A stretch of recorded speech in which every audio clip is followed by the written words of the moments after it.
أعوذ بالله من الشيطان الرجيم. بسم الله الرحمن الرحيم. إنه كان فريق من عبادي يقولون ربنا آمنا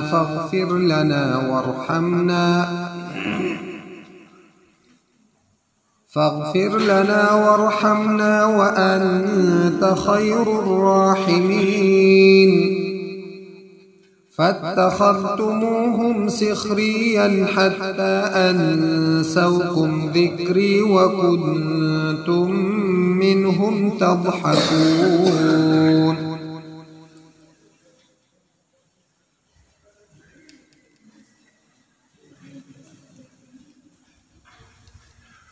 کله چې با کافران خلق هغه خپل سزاګانې ویني نو هغه په خپل باندې اقرار وکړي ربنا غلبت علينا شقوتنا ای زمون پروردگارا غالب شي و په مون باندې بدبختی زمون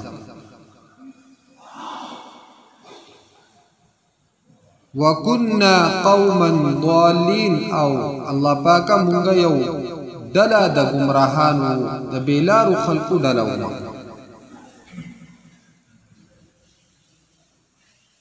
بیا به درخواست وکي ربنا اخرجنا منها فإن عدنا فإنا ظالمون الله پاک مونږ د دې عذاب او تکلیف نو باسي دنیا ته مونږ ولېږي فإن عدنا کومګه دوباره بیا نافرمانی وکړه فإنا ظالمون یقینا من بظالمان.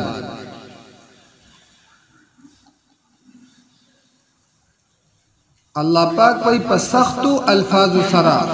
د خبرو کولو نه منع کی اخسئوا فيها ولا تكلمون چې کوری شي اس په دې جهنم کې زما سره خبرې مکو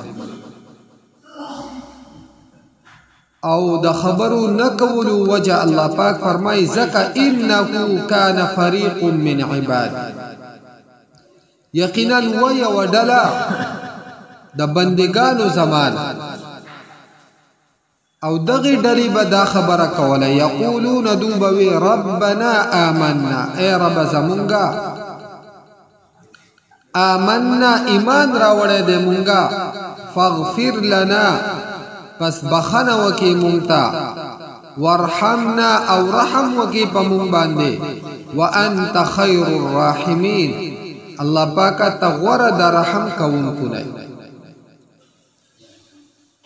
زما د بندګانو نه دغه ډله چې هغه به زما د رحم امیدوارو او زما د شفقت او مهرباني طلبګارو دغه خلق تاسو پشاړې او مسخره جوړې کړې فتخذتموهم سخريا پس ونیو تاسو دولره سخريا په مسخرو سره په مزاح په دغه خلقو پورې به تاسو مزاح چې د دې بړو ته ګورا د دې جامو ته ګورا یاد ته وګوره د ځان نه شیخ جوړ کړی دا خبره دا مذاق پتا سو زما په هغه بندگانو پوری کوو کم چې زما د رحم طلبگار کم چې زما د مهرباني او د شفقت طلبگاران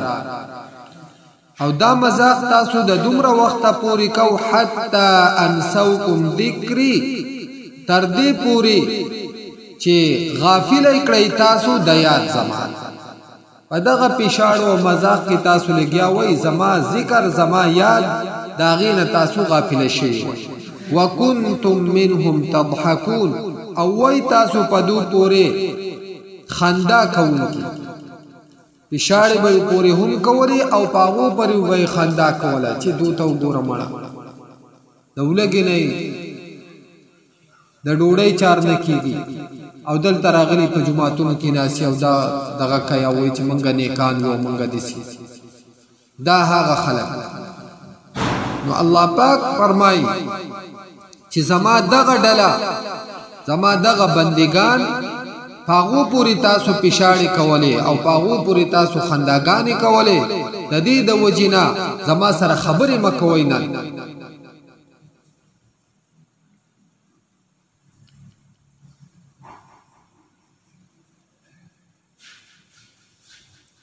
د هر وخت موافق او د هر ماحول موافق پاغي کې نیکان او بدان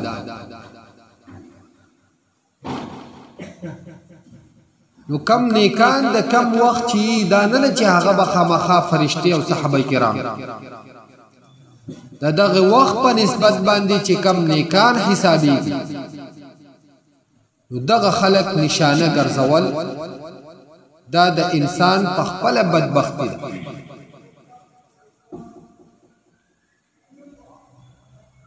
زکه د دغه خلقو د نشانی د وجنا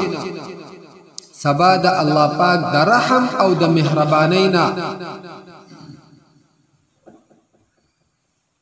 تا نا امید کی او ته د الله پاک د رحم او د مهربانۍ نه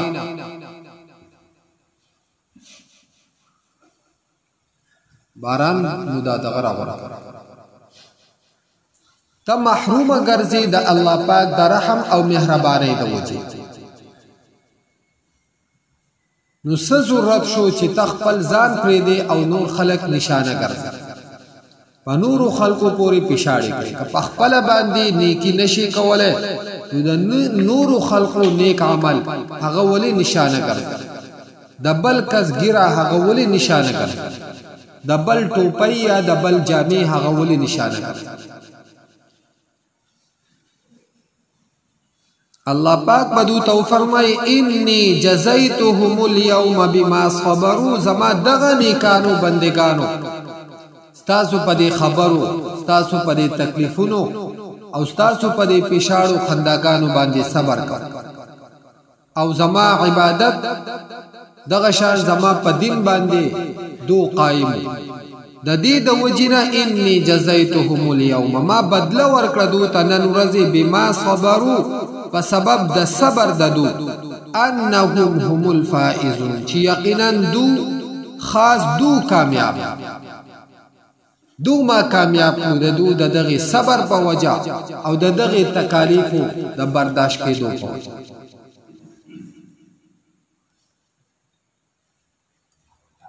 الله پاک دې په موږ باندې رحم وکړي مونږ خو هیڅ صبر او تکلیف برداشت کوونکي خلک حالان کې دغه کم حالات چې روان دي نو دا نننی پرونی حالات نه بلکې دا د انبیاو د وخت نه را روان چې دیندار طبقه دا په نشانه څومره غیبونه چې راوځي دا په دیندار خلکو کې راوځي که په هغو کې یي او کنه خو موږ به دغه عیبونه په هغو کې جوړو او خلق به د دغه خلقونه مایوس کړ او مشرکین مکه د هغو هم کار داو چې هغو به داسې خبرې جوړولې چې نعوذ بالله په صحابه کرامو او په پیغمبر علیه الصلاۃ والسلام کې به بدیان لټول که هغه به نیکی هم کولا دو به هغه لرنګ د بدای و او دغه سلسله بیا را روانه و د صحابه او تابعین او تبع تابعین بیا دغه شانتي د بزرګان او علما او تر دې وخت پورې دار روانه ده او دا بچی نو الله پاک فرمایي چې دوی ته به ویل شي انی جزیتهم اليوم بما صبروا یقینا بدل ورکړه ما دوی ته نن ورځې په سبب د صبر ددو انهم هم الفائزون چې یقینا خاص دو کامیاب او دغه مجرمانو ته به ویل شي قال وبوي الله پاک دغه مجرمانو خلقتا کافرانو خلقتا کم لبثتم في الارض عدد سنين څومره وخت تیر کړو تاسو پزماکه کې پشمار د کلونو سو کال تاسو په دنیا کې پاتې شئ.